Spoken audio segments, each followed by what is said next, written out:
এখন একজন পেশেন্টের সাথে কথা বলবো, যার নাম অর্চিতা সরকার। উনি এপিলেপসি সমস্যা দীর্ঘদিন ধরে ভুগছিলেন, অ্যালোপ্যাথিক। আমি জিজ্ঞাসা করছি, বলবেন আপনি। প্রায় উনি 29 বছর ধরে, আমার কথাতে 29 বছর ধরে উনি এপিলেপসি মানে মৃগী রোগের সমস্যায় ভুগছিলেন। প্রচন্ড খিঁচুনি, অজ্ঞান হয়ে যেতেন অনেকক্ষণ ধরে। আচ্ছা বলুন, আপনার এই সমস্যাটা একটু বলুন।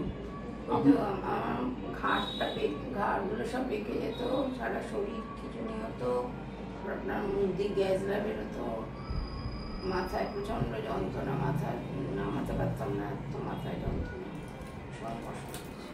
তা আমার কাছে ট্রিটমেন্ট করে আপনি এখন কেমন আছেন? আমি এখন আগের থেকে অনেক ভালো আছি, অনেক অনেক। আপনার কি এখন খিচুনি হয়? হয় মাঝে মাঝে, খুব রেয়ার, মাঝে মাঝে খুব সামান্য হয় আছে, তাই তো? কিন্তু এর জন্য অনেক ট্রিটমেন্ট করিয়েছিলেন আপনি, আগের অবধি ট্রিটমেন্ট খুব একটা সুরা হয়। আপনি ঠিকভাবে আপনি ওষুধগুলো খান, আপনি একদম সুস্থ হয়ে যাবেন। এপিলেপসি সাধারণত কমতে চায় না, সারা জীবন ভোগ করতে হয়।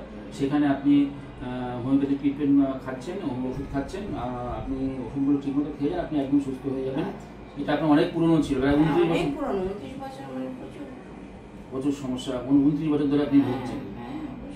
খুব কষ্ট হয়, এটির প্রচন্ড কষ্ট। ঠিক আছে, আপনি ওষুধ খান, ঠিক হয়ে যাবে।